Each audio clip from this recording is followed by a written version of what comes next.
Well, hello, everyone, and welcome to another episode of Jim and Rob Over-Analyze Movies, the live video podcast for people who are looking for a deeper conversation about the films we're watching today.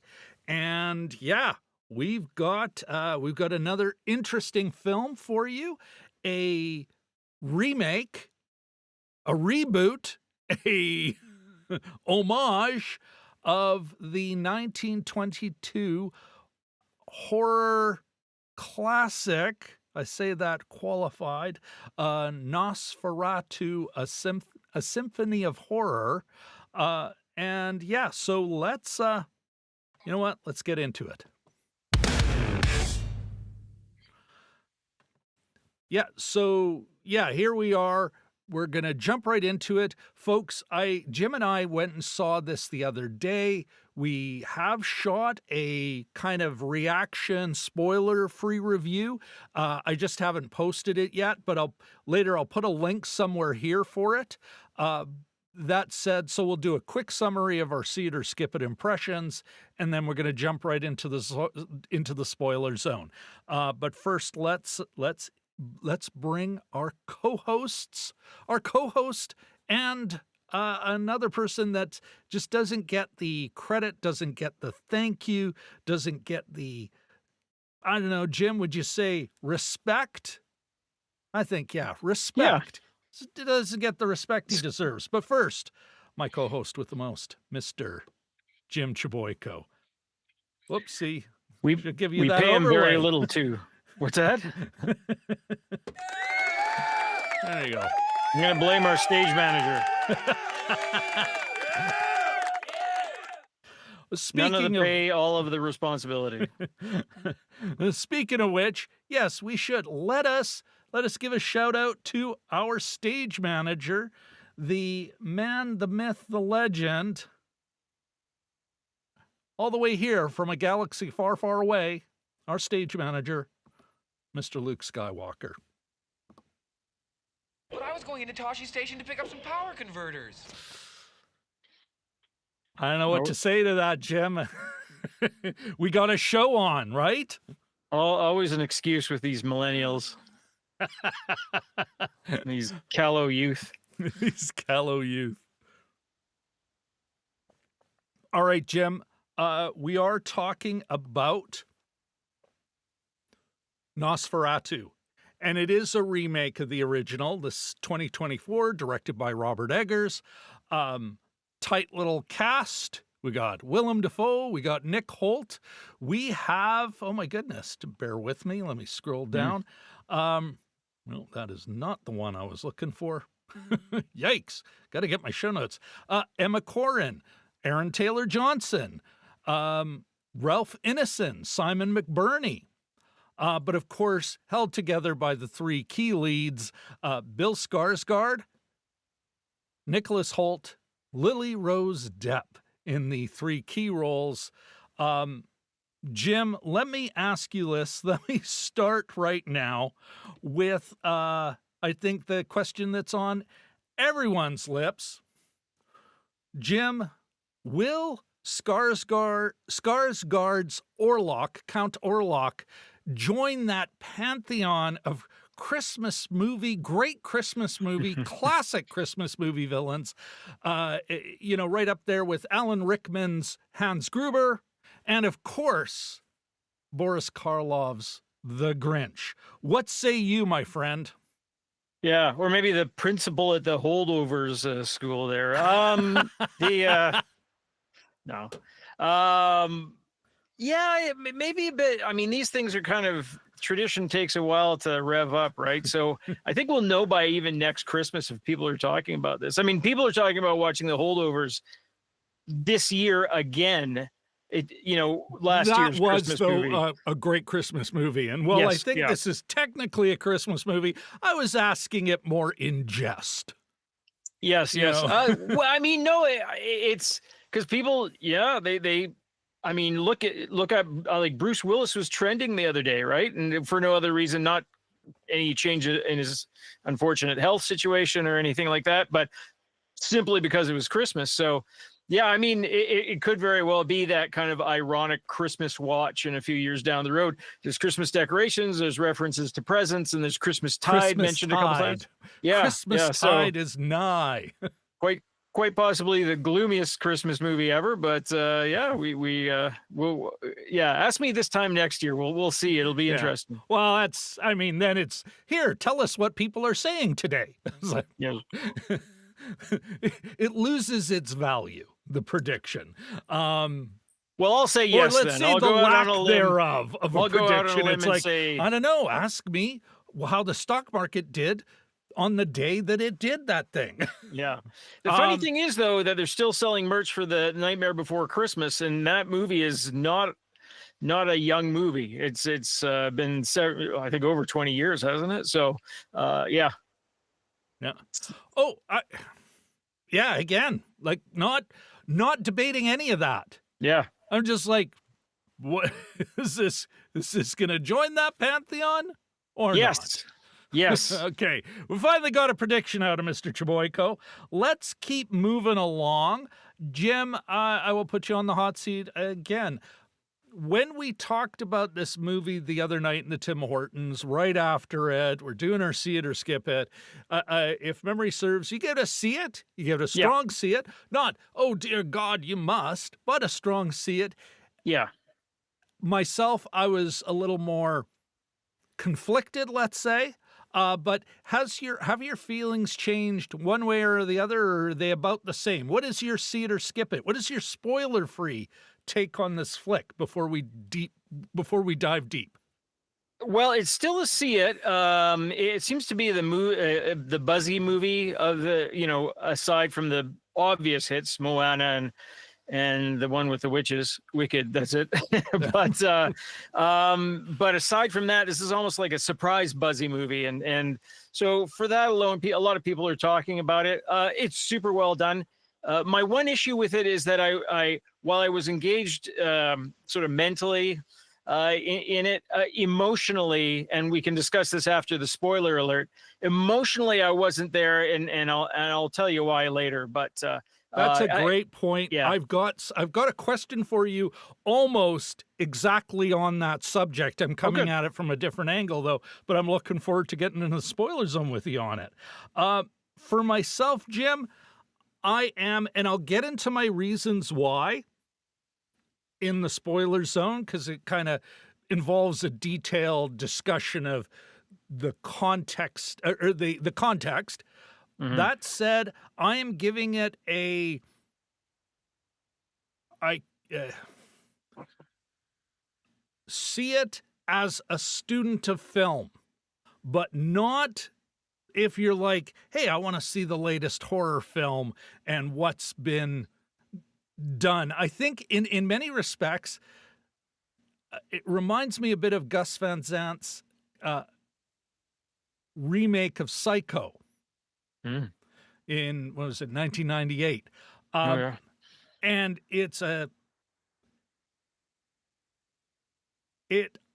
other than production values, it's not bringing a lot to the story, and that is why it becomes a problematic. But again, we'll on the other side of the spoiler zone reference.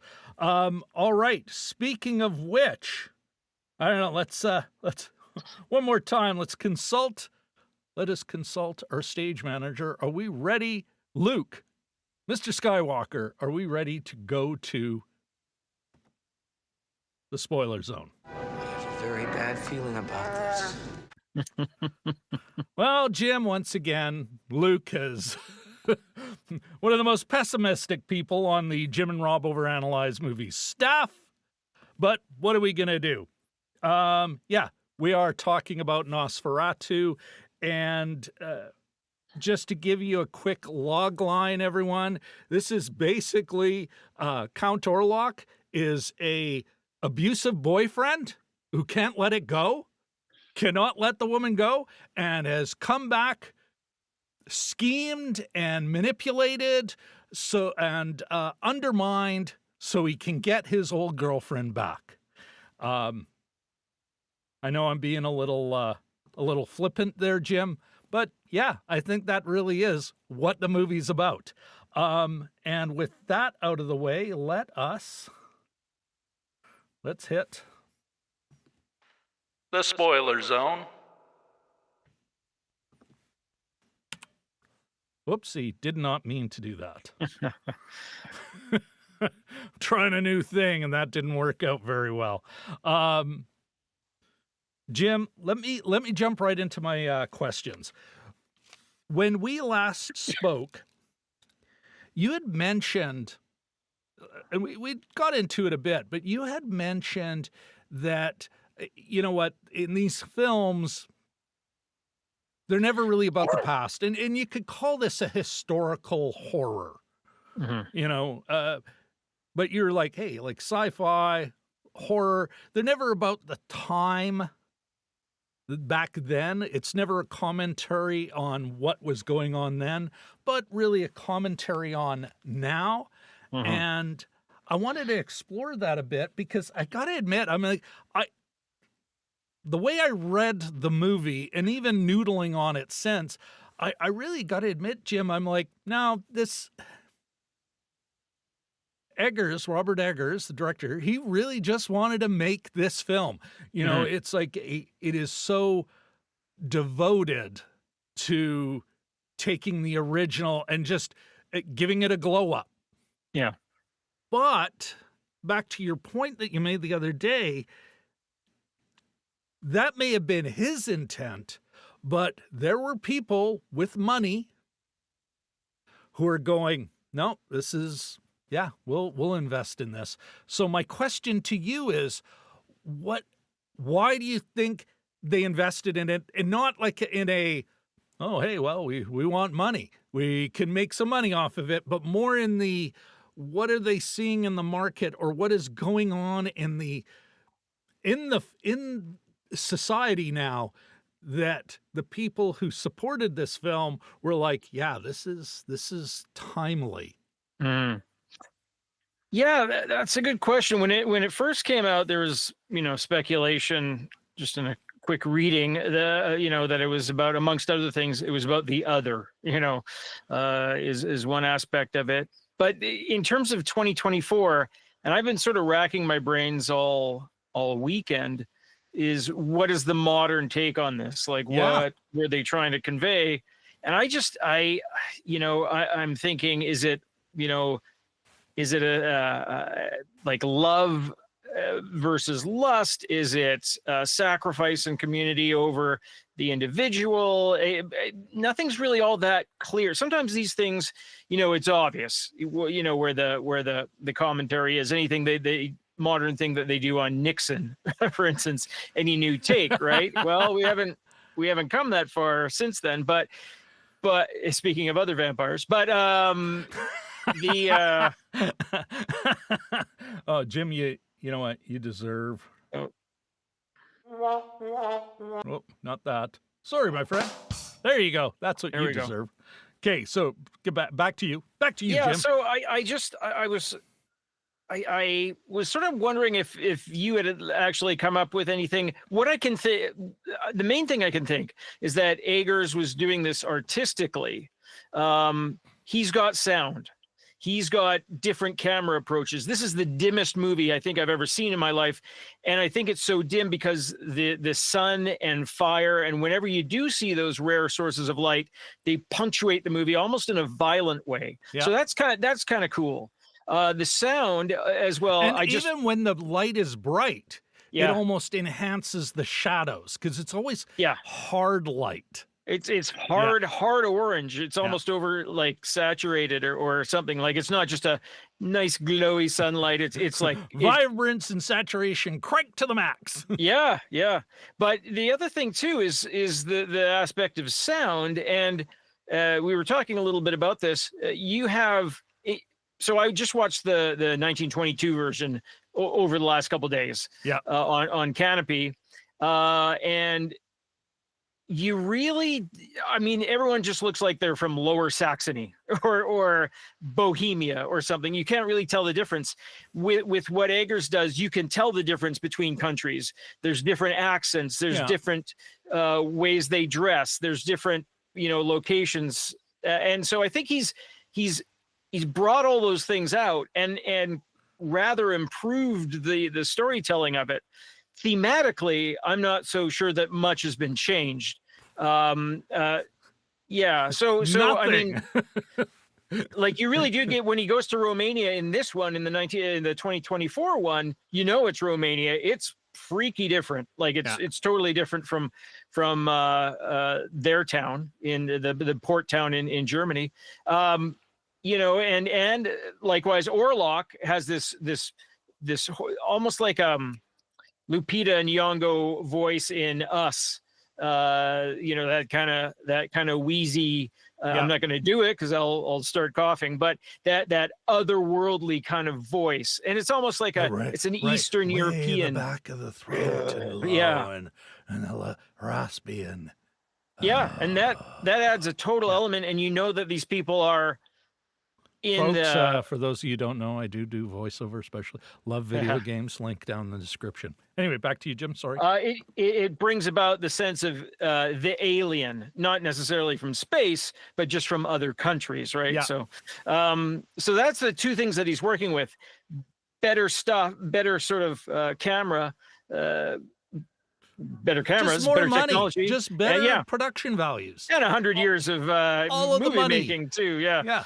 And it looks great and it sounds great. Just thematically, not sure, what new is brought. Well, and that leads me to another question that might kind of get into what you were talking about, but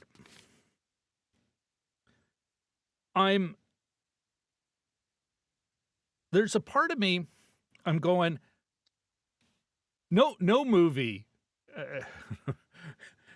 Ebert talking about Gus Van Zant's Psycho remake. He's like, nobody asked for this film. And I got to admit, I've said that myself. I'm like, who the hell asked for shot for shot something stupid? It was a shot for shot remake.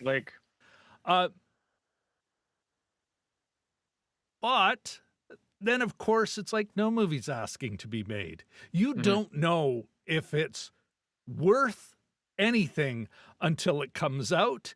And even then, like, as you said, we got to wait. It's fun to make a prediction, but you got to wait. That said, if all he wanted to do is give it the treatment, the original subject matter which was everyone talks about F.W. Murnau, but the more research I've done, and folks, there is a great deep dive blog, like multi-part blog post on the original, the production of it, the history, the way people's opinions changed over time about the 1922, and that link is in the description. But Jim, I think to myself about this film, and I'm going, yeah, what are you bringing?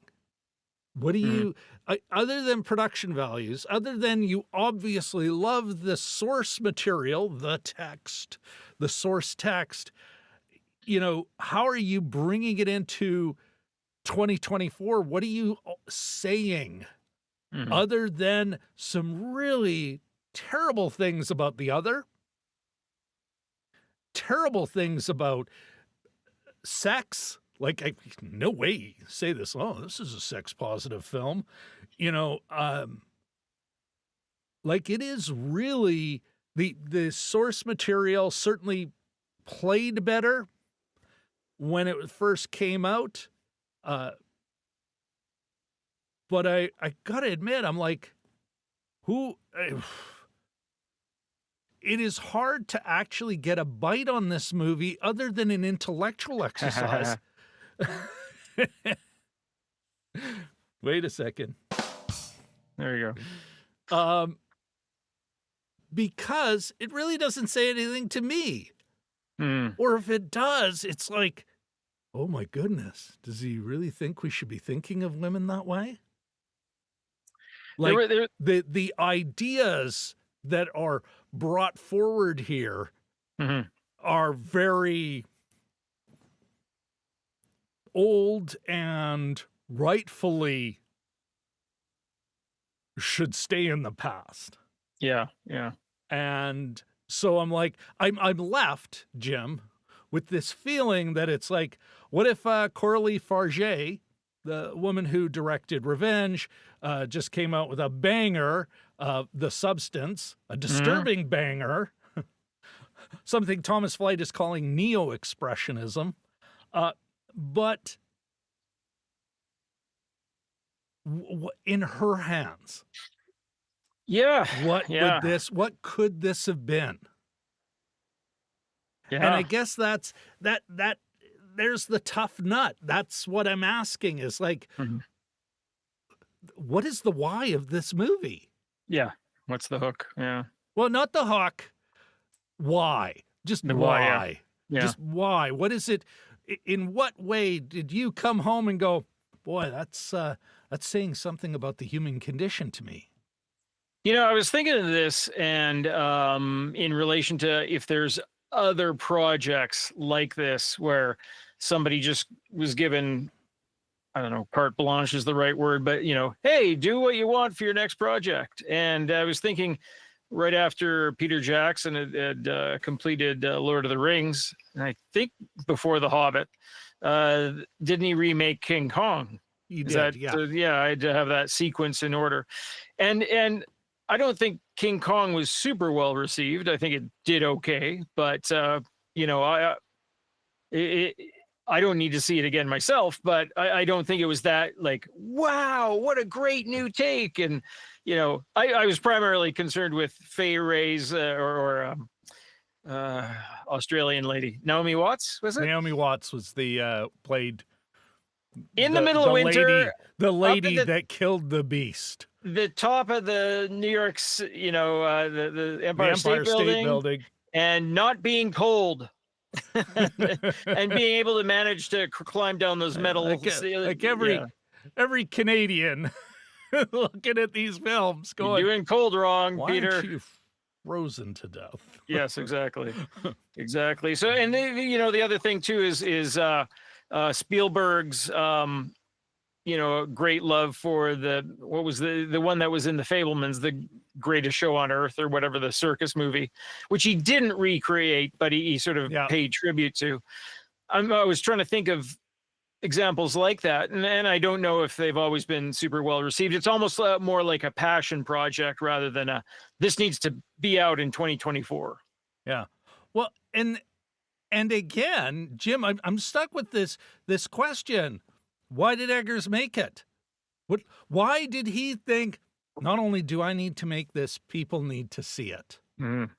Or am I asking a stupid question where it's like every director thinks, well, what I'm interested in, if I think about the audience at all, I think, of course, they should like what I like. Yeah.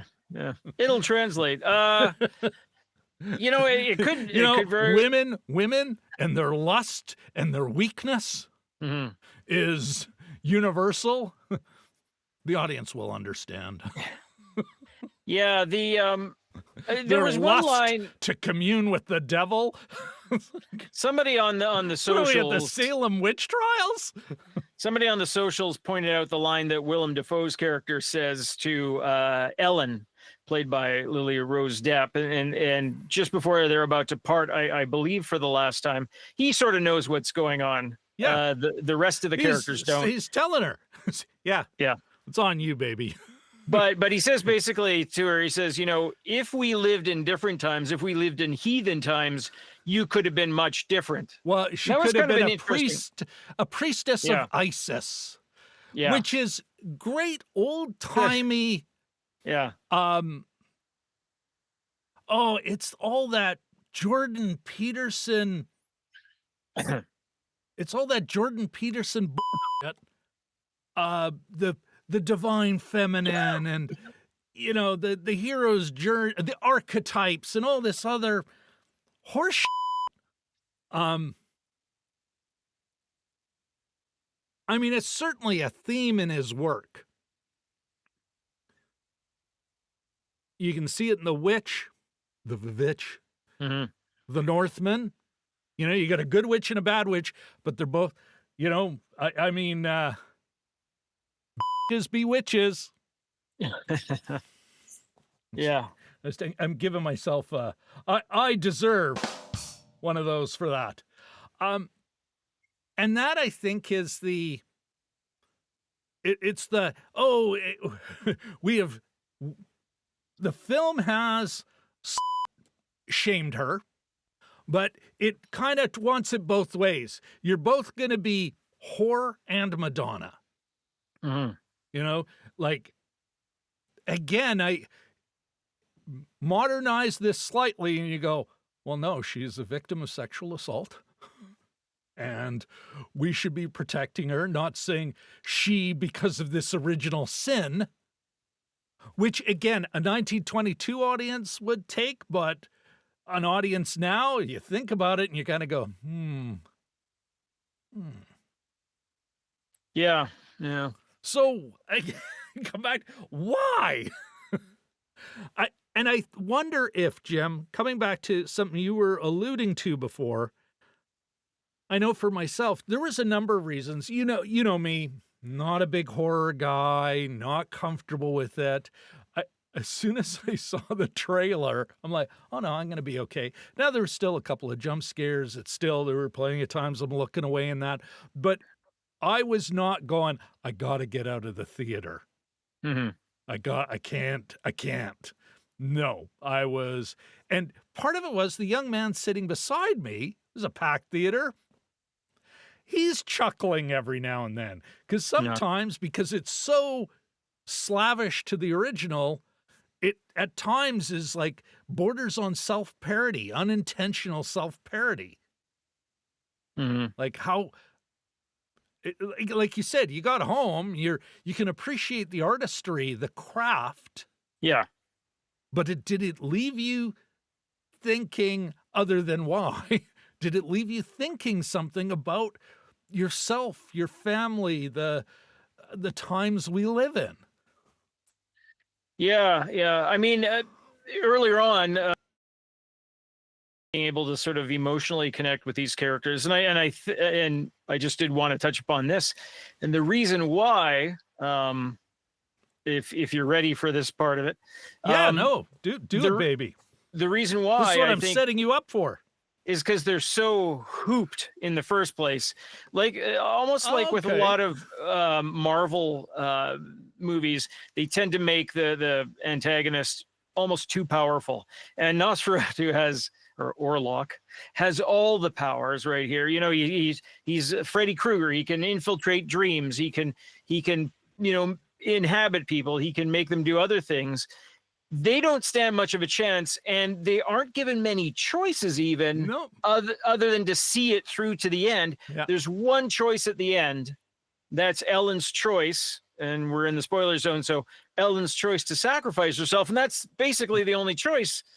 And so on an emotional level, I wasn't really able to sort of like, you can be on their side, but they're not good. They're just falling. They're they're just falling to their deaths, basically. Which most I of mean, them. this isn't a terrible creative choice, although it wasn't Egger's choice. Like, I mean, he's basically just mimicking the original source and the material that was ripping off, adjudicated in a court, folks. It is a ripoff of Bram Stoker's original Dracula. His widow sued them. DMG is in the house, by the way. Where was I there, Jim? Help me out. Emotional choices, emotional. I am wondering if we're disconnected from these characters because of the way they're behaving. We're disconnecting from their. I wonder if Coppola had it right when he did his version, because here's the thing: the way I'm looking at it, it's why I gave my smartass log line. But the protagonist, he is a villain, but the protagonist is Orlok. He is the one who drives the action. He is not this monster from afar. He's the one who cuts the deal with Hawk, is it? Knock, thank you. You know, the occult deal, like it's all about it. Everything that happens is because he wants this girl. He wants this girl that he molested when she was young, psychologically, you know. And he's the one driving the action. Everyone else is reacting to him. I think it's reactive. Everything's reaction. And there's not, you can talk about your competent man and how that's sort of missing. I mean, Nicholas Holt's Hutter character is up for it. And he's injured and he gets on a horse and he runs and he tries to get back home. He mans up. Yeah. But, almost immediately they're sort of on the verge of, like, he's on the verge of tears upon arriving at Orlok's. He even seems out of his depth at the Romanian Inn when he first gets there, and so he's like forever with a watery eye, like going, oh, the horror. And there's no chance for him to sort of home. Yeah, there's no chance for him to catch up. And it's not a matter of just, beating the bad guy, but there's a hopelessness here. Now, mind you, let's say in its original context, 20s Weimar Republic Germany, just out of World War I, a lot of this fear of the other, and this may be, not that I give a studio executive credit like that this was consciously done, but maybe that's it, that if it does catch any fire, any traction, it's because of the stoking of the fear of the other in our time. But I suspect that had some play in 20s Germany. Again, World War I was not a positive experience for anybody. The economic dislocations, the social dislocations that were going on all the way to World War II, you can imagine a world where, especially where it's set in 19th century Germany, what do they call it? Beatles something. It's like this sort of the early middle class going, ooh, we can be like rich people. Think Victorians, but a German version of that. And this threat of others who's going to wreck their tidy, cozy little way of life. Well, And, in the course, you get form the of usual gypsies, yeah, women in their lusts, foreigners with rats, hook also nose. Yep, also known as vermin. yep. Not very subtle. The hook nose of Yeah, Orlok. Let me let's here you go. Let's put this up. Look at that beak. Look at that yeah, beak on the man. yeah, yeah. I mean, Oh, there you go. There's it from the original, folks. Hey, sorry, you were saying, Jim. My Patton apologies. Oswalt has a great story about being in this sort of kindergarten class, and the librarian just wanted to keep the kids busy, so she put Nosferatu on, not knowing what it was, and then just leaving the kids alone in the room, and they were all like, "Ah!" by the end of it. But yeah, yeah. I mean, a little while ago on Canopy, there was, I think, about 3 different documentaries on the whole Jew Seuss phenomenon, which is the movie that the horrifically anti-Semitic movie that the German Republic had made in the 30s, and there was you could give yourself a university course on it. Basically, there were 3 different movies at the very least, and then there was others on the filmmakers of Germany in the 30s. So yeah, this you can probably draw a pretty straight line from this to that, but yeah, kind of interesting. And so it still comes down to what is the why of this flick. We've got a couple of folks in the chat. First of course, oh my God. DMG, would the sequel to this film be Nosferatu 2? Let's that deserves, well, it doesn't deserve that. Here. Oh That's no, what that deserves. What, rim shot? I don't know. We also have squid glasses in the house. nice good glasses. He says, or they say, hope you all having a great night. I have little problems with the story in this movie, but what took a few points of it for me was the way it scared the audience. More jump scares than Egger's other films. I mean, yeah, I'd go along with that, eh? Like, there was not a lot more, but at least there were some, whereas the others are all just about cranking up mood and tension, you know?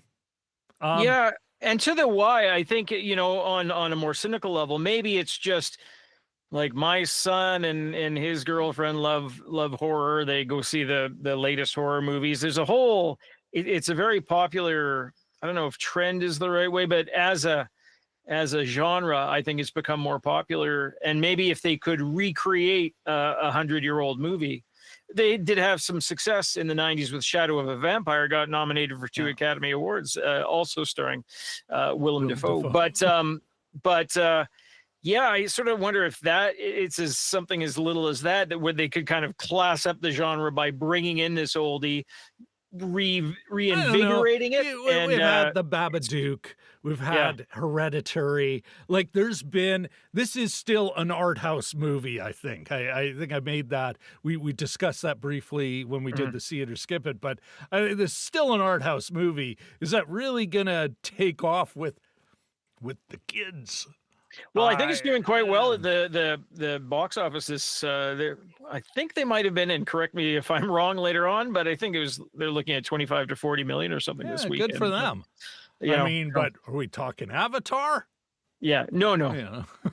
I mean, will it be a successful art house? And put some air quotes on that. Where I think I defined it quite widely when we talked about it the other day. But yeah, I don't know. Like, it's still just a remake, a slavish, glowed up remake of a film with deeply problematic themes.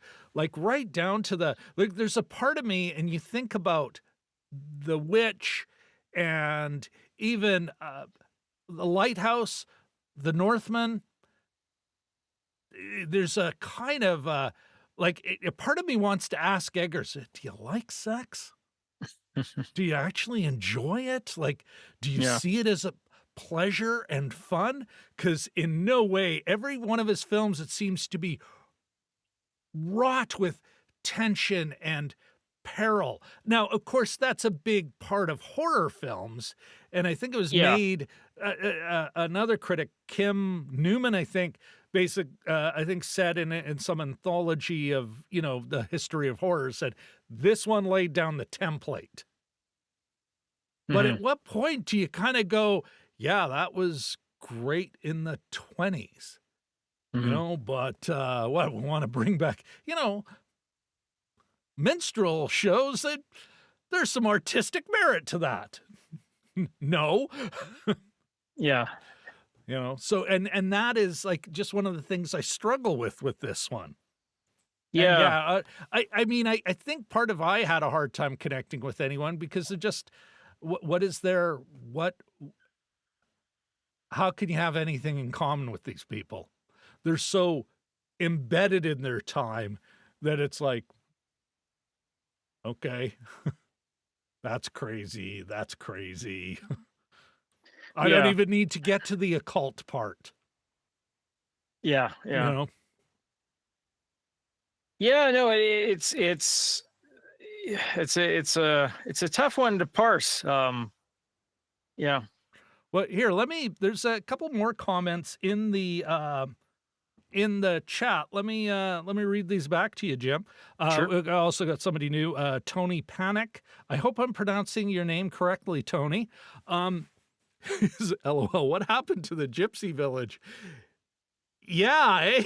Like, it's almost like Jim, the way I read it in the movie, like in this movie, was they basically squatted on the innkeeper's weird land and then just disappeared. Yeah. Like they were traveling through town to, I don't know, sacrifice a virgin or whatever the hell. The Humpty Bogus chimes in on jump scares. I'd say the jump scares were valid. Throughout the whole movie, the ambiance and the aesthetic is constantly building. Absolutely. The guy's a master of mood. Oh yeah. And I think they succeeded with delivering the hit afterward.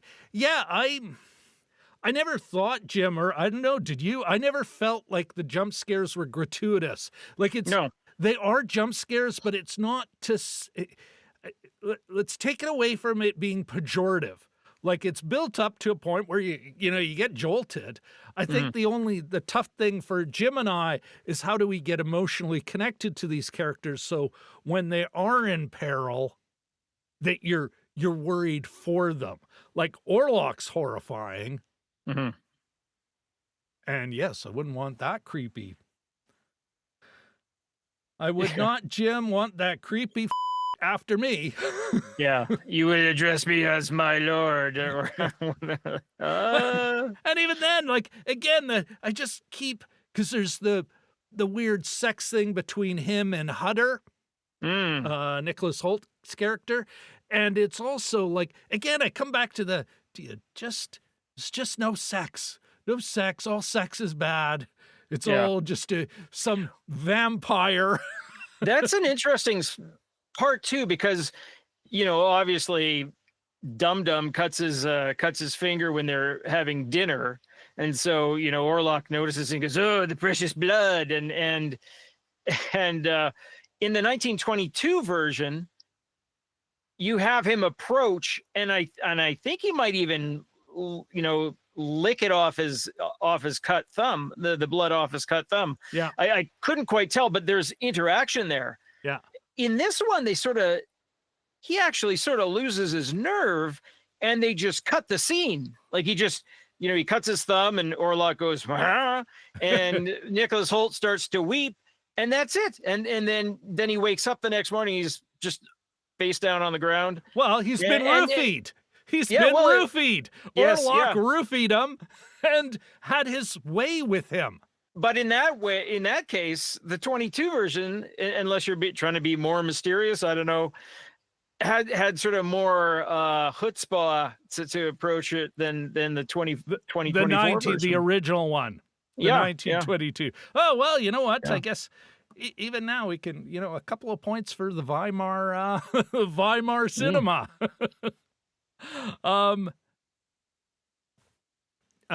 Tony chimes in with I guess he saw it tonight. Probably one of the reasons he's here. Well, like you and I, Jim, a few days later, we're all trying to figure it out. Okay, Kevin. Okay, is it Chubby? I'm gonna say Chubby. Could be Chubby. I'm not sure. Is it Chubby or Chubby? First or second? He says, "Hey guys, first time viewer. Hey, Kevin. Hey, let's see, not what I wanted to do. You know what? Air horns for everybody. You too, DMG." He says, "It struck me the movie is in conversation with Coppola's Dracula." You know what? That's a great point. I mentioned it earlier, and Jim and I, we talked a bit about it, but yeah, in conversation, that's an interesting angle to look at it. Not just in the source material, but specific decisions Eggers made in response to it. You know what? That's a bug in your ear, unless you got something to react to on that right now, Jim. But Kevin, elaborate a bit more on that. That's something I might be thinking about for the next couple of days. Oh, Chubby. Thank you very much, Kevin. And great having you on. Great having you in the chat. If you could elaborate on that conversation, because it's certainly. That was another thing where I wasn't worried about seeing this film. Jim's more of the horror fan. For new viewers, Jim's more of the horror fan. Me, not so much. I have a hard time with it now as opposed to when I was younger. But I was not disturbed by this film. Or I was disturbed, but mostly about its thematic things. But I wasn't like, I got to get out of this room. I was spooked on occasion. I can jump, and somebody said it. Jim, I was jumped and I didn't feel manipulated. Yeah. Sometimes they're like, oh, it's coming. I'm not going to like it. I feel I'm being manipulated. At no time. The tension is built honestly and so creepily, which also reminds me, okay, I've mentioned about purity and all this other horror theme stuff, but another thing that if you look at all the stills, everything seems to be a Gothic era church window. That arch, that pointed arch, Jim. Mm-hmm. And I'm wondering, so it's got the occult because the church is already kind of being pushed out of everyone's lives, but they still remember it. But how does that click in with a more modern audience where having to go to a church hasn't been a thing for 50, 60 years, where to be a good citizen, you are a member of a church. And even if you are now, it ain't going to be a big old-timey stone Gothic thing. It's going to be a more modern, almost like the mega mall, mega church model, What do you think on that? Yeah, it's definitely, I think in place of that, you almost have to flesh out the relationships more, that the individual relationships, become more important than the whole sort of community sense of worship or homogeneity or what have you, where, all the members of Visburg or whatever the town was called all go to the same church or something. That is a good point. I hadn't really considered that until now, but it definitely is hearkening back to, a different age, of course. Yeah. I would say, though, that you focus more on and there seems to be a lot more one-on-one here than in the 22 version. They profess their love for each other and they pine for each other in the 22 version.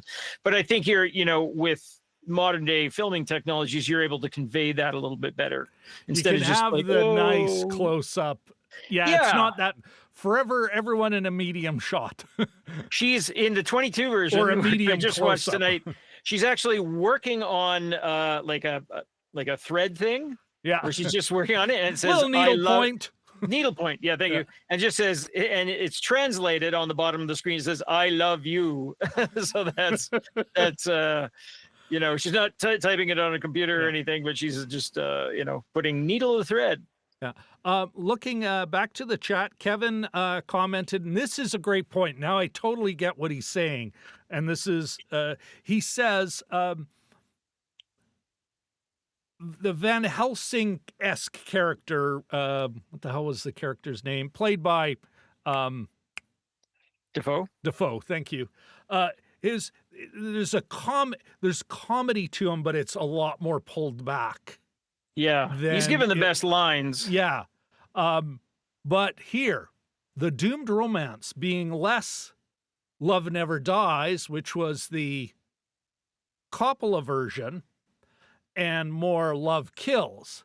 And this is where, Kevin, I'm not sure if you're around for this part of the conversation, but that kind of sort of puts the two, and you're absolutely right, they're in conversation, or one is reacting to the other. You have Coppola's where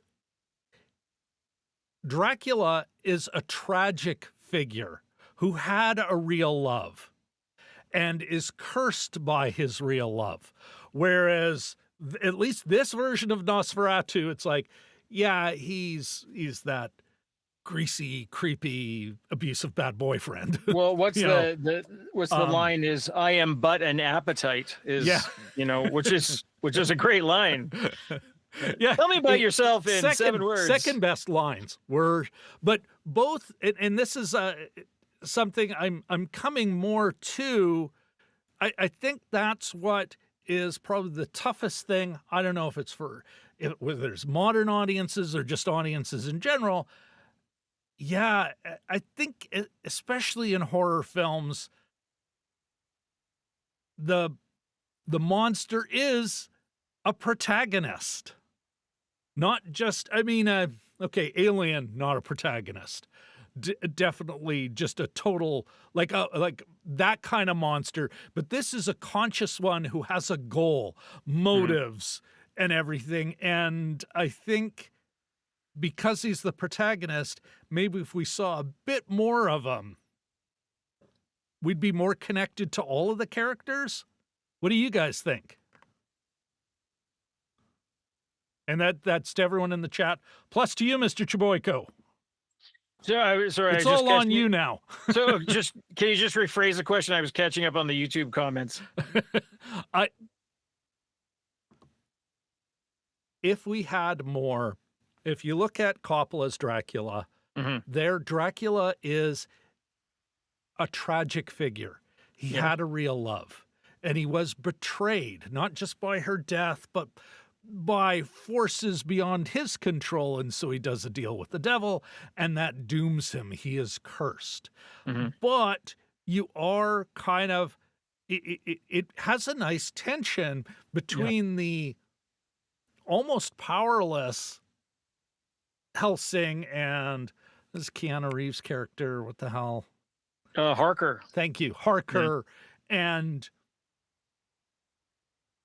so there's maybe you're not rooting for Dracula, but you got a little bit of understanding for him. You know, like a good Stephen King villain, there's almost always a bit of sympathy for the devil. Whereas in at least this version, he's the protagonist, I really think, and we don't see enough of him, and we don't get enough of we just don't get enough of him. And I think if we had more of him, maybe we would actually think better of everyone. We'd be more connected to everyone. What do you think? Like, am I just talking out of my ASS? No, that's a good point. You know, I would there be a danger to sort of humanizing him if he is in fact but an appetite? You know, he's almost like this, you know. That's a quick line. I have become nothing but an appetite. Yeah. You know, Yeah. like even that would be like, oh, there was something there before. Before, yeah. You know, Yeah, it's funny too, because when I heck, picture if the gypsies weren't just horrific caricatures, you know, like one of the gypsies or one of the nuns, a little bit more from them about the history or something, Yeah. you know, like so that Hutter, Harker Hutter, is such a shameless ripoff. No wonder they lost in court. Yeah. That Hutter goes back empowered with some information, enough of the puzzle to help crack the riddle. Maybe not enough to save his poor doomed wife. Yeah. You know. Yeah, I mean, it's is it a trend now to humanize the bad guy? Like, have we always been doing that? The thing about Dracula, Coppola's Dracula, is that when I think back to it, I can only picture Monty Burns, not Gary Oldman. I think we saw it actually when we lived in Japan all those years ago, and I think that's the last time I saw it. And I should probably watch it again. Real quick, interesting story. We went out to a place called Pizza Za afterwards in Miyakanojo City, and on the drinks menu, it actually, and this isn't a joke, this is true. Sometimes the Japanese get their L's and their R's mixed up. So there was a listing for flesh juice, not fresh juice. We had just come out of Dracula, and so it was we had some fun with that. But anyway, next time I see your wife, I'll bring it up. Yes, yeah. Was Jim hankering for some flesh juice when he came home from Nosferatu? We didn't point it out to him, we weren't like the actually, but anyway, Kevin in the chat says either a bit more of him to humanize them or a bit less of him to abstract him further. So he is this monster in the alien in the original Alien. Yeah, I mean, that's my addition. That's not quite what Kevin said. A lot was made about spoiling Bill Skarsgård's appearance in this, right? Leading up to it is like, don't leak it, don't show it on the trailer. And so when we finally see him, he basically pardon my poor language, folks. Let me give you a proper for sakes. Okay. He actually, to me, he looked like that other Swedish actor. Who's the one who was in Fargo? I'll look it up when I pitch back to you. But there wasn't anything sort of outstanding. He was sort of a big, greasy-looking kind of guy he has the Vlad Tepes mustache there. But it's more the rest of him that's sort of grotesque. Yeah. And then I have to say the final shot, hell of a final shot, whether you like the movie or not, it was just absolutely like a bit of a hoof, well done. But I don't know. Primarily, it's almost like when I watch, I'm going to bring up another movie. It's funny. Every time we watch one movie, you sort of have to watch 7 just to back them up, like the original Nosferatu and Coppola's Dracula. But was it Miller's Point, the Coen brothers movie, is that it's so complex that I think to myself, would anybody's choices have made any difference, and what would that be? Like, how can I inject myself into this? And so, again, I think they're just so hooped that it's so hard to find a place of purchase, a handhold there. So Westfield 90 in the chat says, didn't he look like Omar Sharif? And that was like, oh yeah, no, there a couple of times where you could have been right there, like a bit of like from out of Dr. Zhivago. Oh. Yeah. That's a good one. And of course, welcome welcome to the chat, Westfield 90. Westfield 90. All right, Jim, Mr. Chaboyko. Mm-hmm. Before we get into final thoughts, I'm going to put this out to you and to everyone else in the chat. What do we are we saying this is definitively better than the original?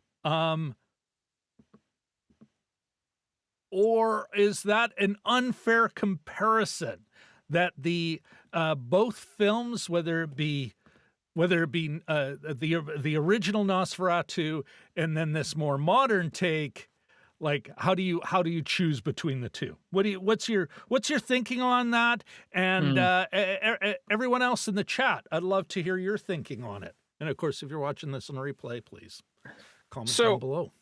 I would say it's a good question. It's sort of an unfair comparison just because of the gear. Your photographers are always talking about the gear. Yeah.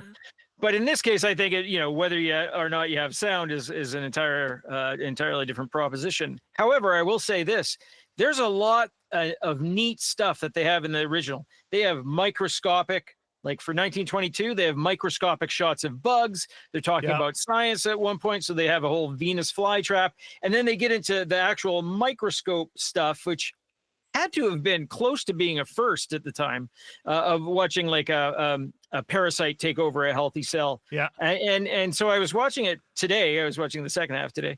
And they do things like Orlok's got powers, so he can move things at will and open doors and do that sort of thing. So they actually have that stop motion, the doors opening on the ship. Yeah. And there's actually a scene where he comes up.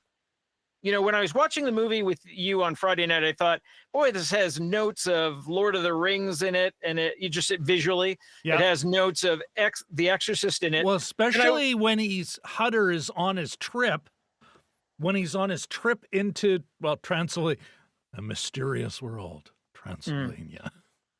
Yeah.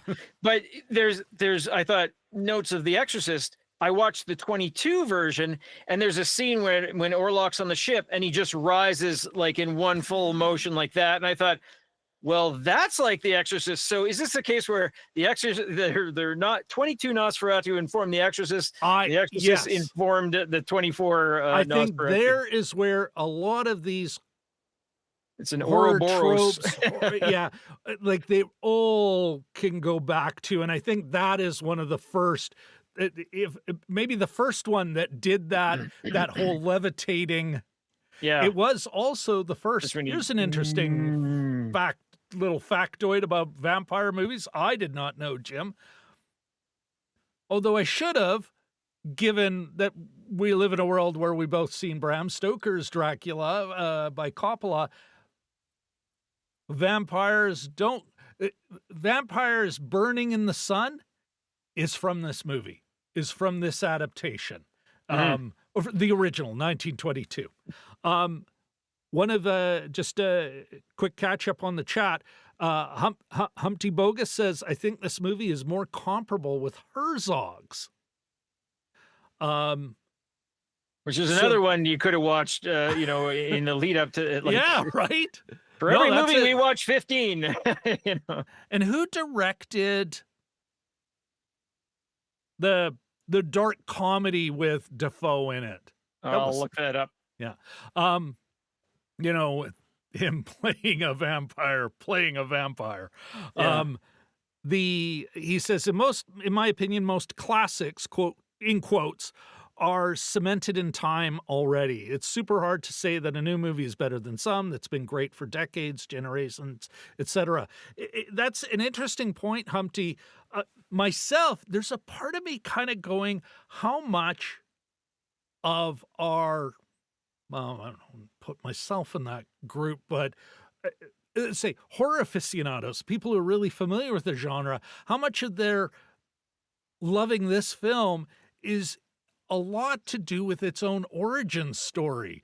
Like, because the more I learn about it, more it's like, it was the production designer, Abney Oh, what the heck is the guy's name? Sorry, folks. Give me a second here. While you're looking up, the Shadow of the Vampire director was E. Elias Merhige. I don't know. Of course, it's I don't know. Merhige. And the Swedish actor I was thinking was Peter Stormare. That I thought could have easily been our Orlok in 2024 here, but All right, was Bill so Skarsgård. folks, Elben Grau was the production designer and co-producer, actually co-owned the studio that made this only film that they made. And I think that's something that's maybe missed when this film is being discussed. You know, Murnau gets all this, you know, credit, let's say, but you know, it very much is this grouse. And yeah, they were starting a studio. They made it for peanuts. They may have even spent more on the premiere than they did on the film itself. Shamelessly ripped off the original source material, got sued out of existence for all intents and purposes. And so all of a sudden it becomes this bigger thing because you got to find prints, and you know, it gets much like the Mona Lisa. It became bigger because of the story after the production. Yeah, and if you watch the version on Canopy, it changes color tone every 30 seconds or so. So you're like dealing with sepia, and then it's a little bluer, and then you're thinking, oh, these are different canisters of film they're taping together with Scotch tape, you know, basically. Right. But okay, folks, we're gonna get into final thoughts. Walt's here, by the way. Walt 65 in the house. Awesome. There we go. Banging away at that poor air horn. Let's do it one more time. Okay. We're like a weird sort of arty hockey commentary. Folks, I do want to shamelessly beg you all for a like, a ringy dingy of that bell, a subscribe. You know what? We got sound effects. Because it helps us out. All right. Jim, let's I'm gonna catch up once more with the chat, and then let's get into final thoughts here. Sure.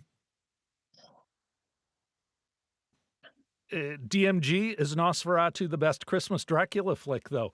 I opened the show, for those who weren't here, I did open the show, and I will ask you all, again, in the comments or in the chat, will Skarsgård's Count Orlok join the pantheon of great Christmas movie villains? And I'm talking about Alan Rickman as Hans Gruber, and of course, the unforgettable voice performance of Boris Karloff, an OG horror guy in The Grinch Who Stole Christmas, or How the Grinch Stole Christmas. As the Grinch, as the original Grinch. Won a Grammy for that, Jim. Okay.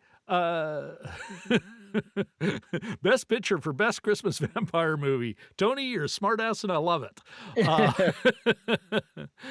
Yeah, some love for Herzog. Herzog's version.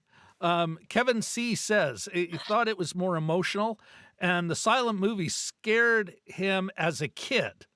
That said, this version of Nosferatu is definitely an event for horror fans and for movie fans. And yeah, that's where I struggle. Like, I think some of the themes are terrible, but if you are a fan of the genre, and if you're, let's say, a student of film, as pretentious as it sounds, it's like one of those things you should probably look at just to see how somebody would do this now.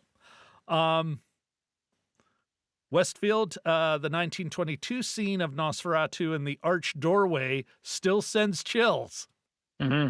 Yeah, all those arches and the way they frame people and make them look bigger or smaller depending on the character, like Hutter as he's first approaching the castle before the doors close. It's like his last chance. It's the get out now, dummy. Westfield 90 also says, did we discuss the cinema audience score was B-? We did not. I will comment on that in a second, though. Do you think early professional reviewers hyped it too much? Okay, here's Jim. Here's my comment, and then I'll kick it over to you. I think it totally makes sense that it's a B- because this is an art house film. I'm casting a rather wide net on art house, but it's mood. It's a moody film. It's a dark film. It's definitely made by an auteur, in the almost the dictionary sense, the Truffaut sense of the word. And so it'll be one of those ones. It might be B-, and that's because you're either going to love it or you're going to hate it, and so it maybe not quite that extreme, but there's going to be a scoop. There'll be very few people who go, that was okay. That was perfectly fine. It'll be, wow, that was cool. I saw something amazing, or nope, not for me. Why aren't there more jump scares? I thought there'd be a lot more blood spurt or whatever, because horror is a big house, right? You get some of this, you get some of that.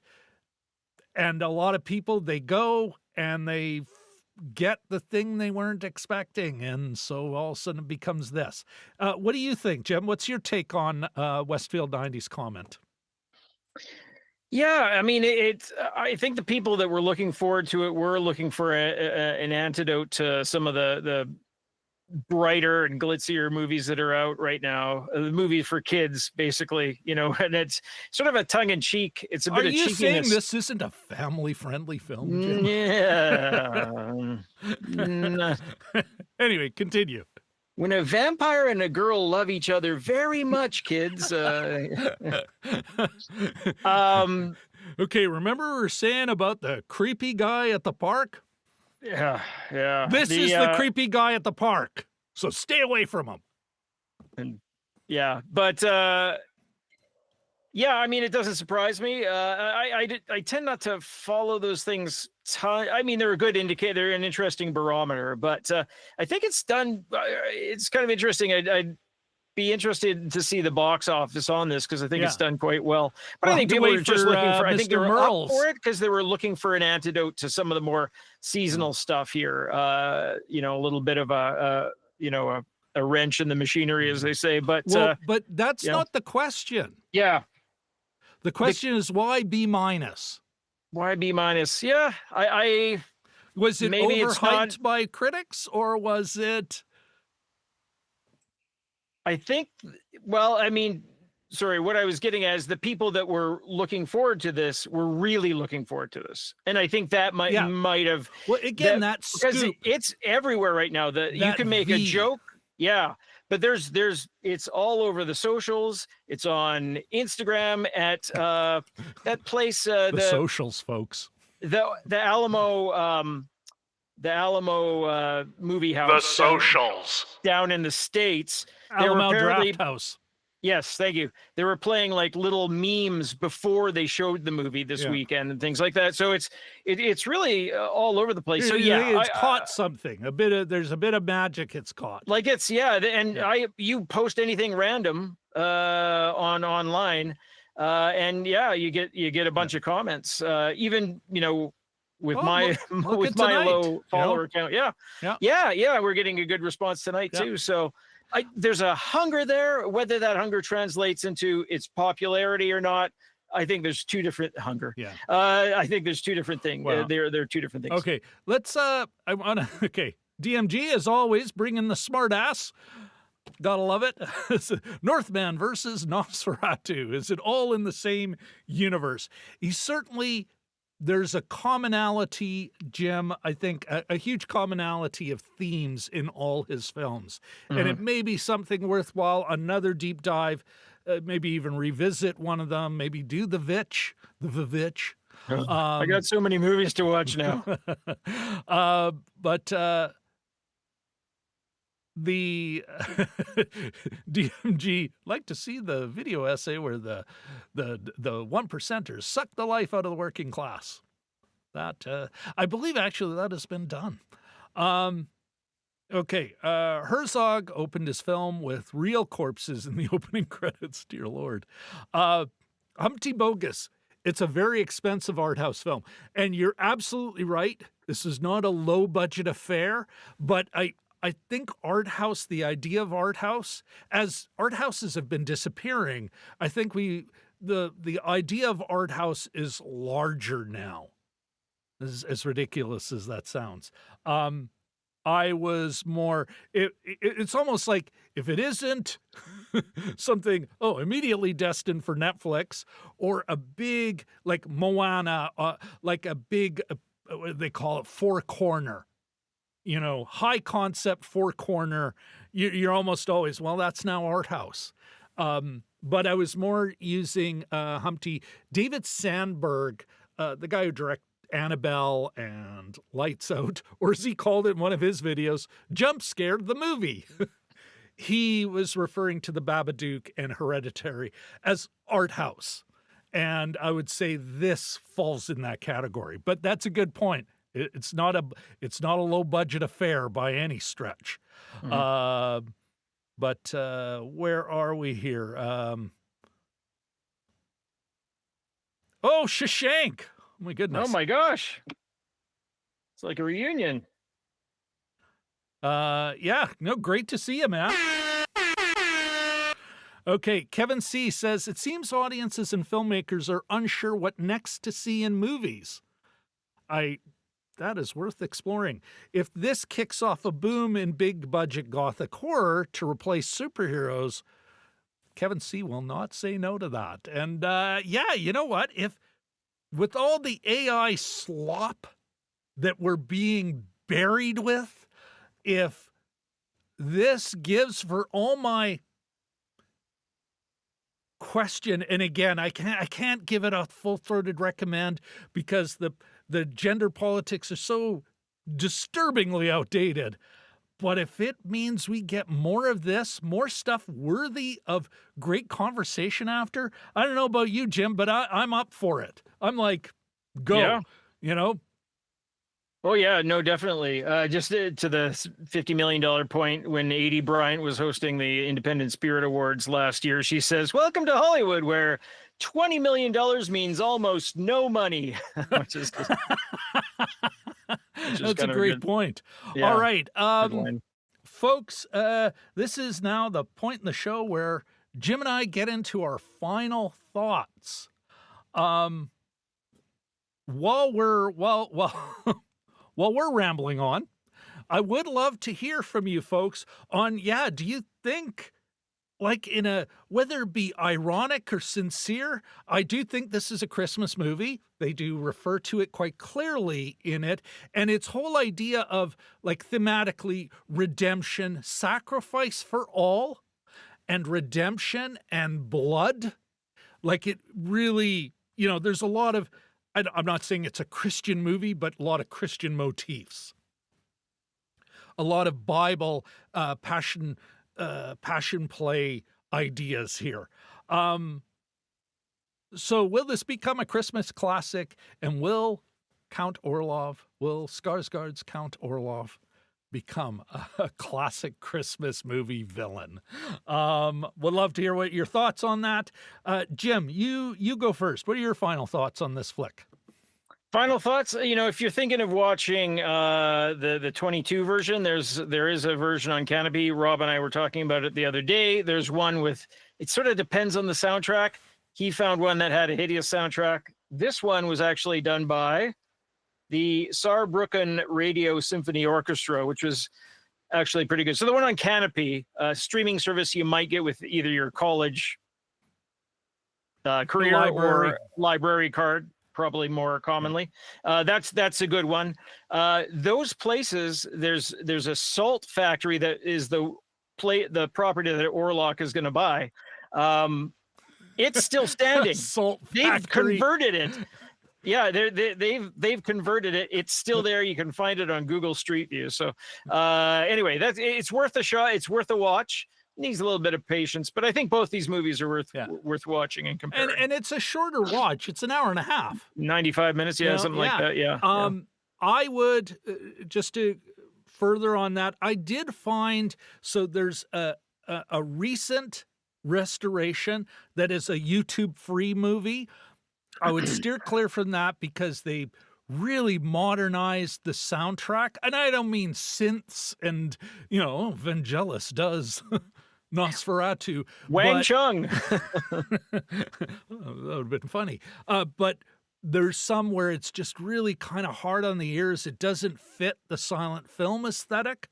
But you can find other adaptations on YouTube and that are using an orchestral score that is more in keeping with the context of the original film, the production context. And I think that's important that they fit together. So yeah, whether you find it on Canopy, another service, or somewhere on YouTube, I would strongly recommend that one.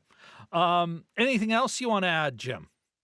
Somebody on the socials, I'm going to quote them without just vaguely, but they said this is a movie about cat people versus dog people. So that's kind of what I wanted to throw I'm out there. sorry, Jim, but what the Lots of cats. Listen, my log line.